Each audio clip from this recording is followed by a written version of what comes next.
Part 1. You will hear a conversation about a language course. First, you have some time to look at questions 1 to 5.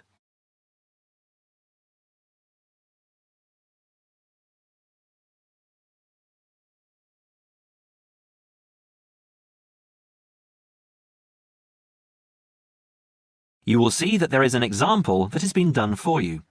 On this occasion only, the conversation relating to this will be played first. Good morning, Borgheimer Language Courses. How may I help you? Oh yes, I contacted you some time ago about following a German course in Germany, and you advised me to take your placement test before we go any further. Well, I've done that now, so I'd like to go ahead with booking the course for this summer, if that's possible. Certainly, sir. You said you took the placement test. What was the result? I was placed at the O3 level. O3. Right. That's lower intermediate. Fine, Mr. The answer is level 3 or lower intermediate, so the course level has been filled in for you. Now we shall begin. You should answer the questions as you listen, because you will not hear the recording a second time. Listen carefully and answer questions 1 to 5. Petterson. John Petterson. Could you spell that for me, please, Mr. Petterson? P-E-T-T-E-R-S-S-O-N. That's a double T and a double S. Am I right? That's right. Now, could I ask you where the course takes place? Well, we offer courses in Hamburg and Berlin. For your level, there's never a problem. There are always plenty of people for the intermediate classes. Oh dear. Does that mean that there might be a lot of students in my class? I wouldn't be very happy about that. No, don't worry, Mr. Petterson. The maximum class size is 12, but I've never known there to be more than 9 or 10 in a class. It could even be 5 or 6. Good. Actually, I'd prefer to study in Berlin. And how long is the course? 3 weeks, 5 hours a day. 2 hours only on Saturday. Sundays free. I see. And what about accommodation? There you have a choice, Mr. Petterson. You can either stay with a German family who are used to having such guests, or you can stay on the university campus, or we can book you into a nearby bed and breakfast.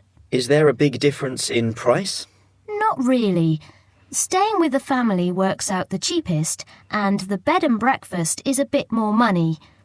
Staying on the university campus comes somewhere between the two, price-wise, but Berlin is not too expensive anyway. Which do you recommend? Well, if you want to practice your German and be part of a German family, I would recommend staying with a family. Our families are all hand-picked, and we've never had any sort of complaint. Yes, I'll probably do that then. What are the dates of the course? The first summer course starts on the 1st of June in Hamburg and a week later in Berlin, which is what would concern you as you have chosen the Berlin course. That's the 8th of June. The next course would begin on the 2nd of July and then... The 2nd of July course would be perfect for me. Can you put me down for it now? Certainly, Mr. Petterson. Can I have your address, please? 26 Mayfield Drive, Orpington, Kent. I'm afraid I can't remember the postal code. Don't worry, Mr. Petterson. I'll check on it. Before you hear the rest of the conversation, you have some time to look at questions 6 to 10.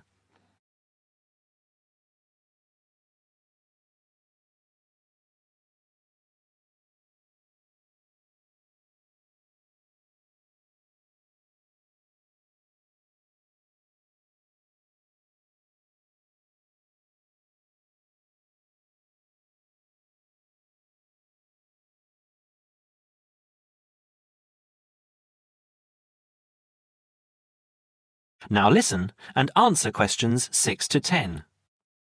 There are a couple of other things I'd like to ask. Certainly. What do I need to bring on the course? Well, apart from the obvious, you'll need our textbooks. I'll email you the name and publisher. You should be able to find it in your local bookstore. If you do have problems, call me or email me and I'll see what I can do. We provide the computers, computer disks, translation exercises and all that sort of thing, but you will need a good dictionary. We recommend Langenscheidt, which is more than adequate for your level. You don't have to go and spend a lot of money on an expensive dictionary. Not yet, anyway. Maybe you will when your German reaches a very high standard. That would be very nice. Now, finally, what about the cost of the course? And how do I pay?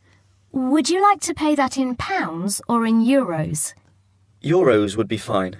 In that case, it's 550 euros. You can pay by credit card if you like. Oh dear, I'm afraid I haven't got a credit card. How else can I pay? That's not a problem, Mr. Peterson. You can pay by bank transfer. Fine. By the way, I forgot to mention I am a full-time student. Have you got a student card? Oh yes. Then that does make a difference, you'll be pleased to hear. You are entitled to 35% off the full price. And if you can persuade a few people to join you, it would work out even cheaper. How do you mean exactly? Well, for every 5 people you find, 1 goes free. In other words, if there are 6 of you, you get 1 free course. Of course, in reality, you would divide up the savings amongst you, presumably. Right. Well, I'll see what I can do. Thank you. Not at all, Mr. Peterson, and I'm sure you'll enjoy the course. There are, of course, sightseeing possibilities. Would you like me to send you our brochure describing them? Yes, thank you. I'd appreciate that. Anyway, thanks for your help. If I want to call back, who do I ask for? Susanna. I'm here most of the time. That is the end of part 1. You now have half a minute to check your answers.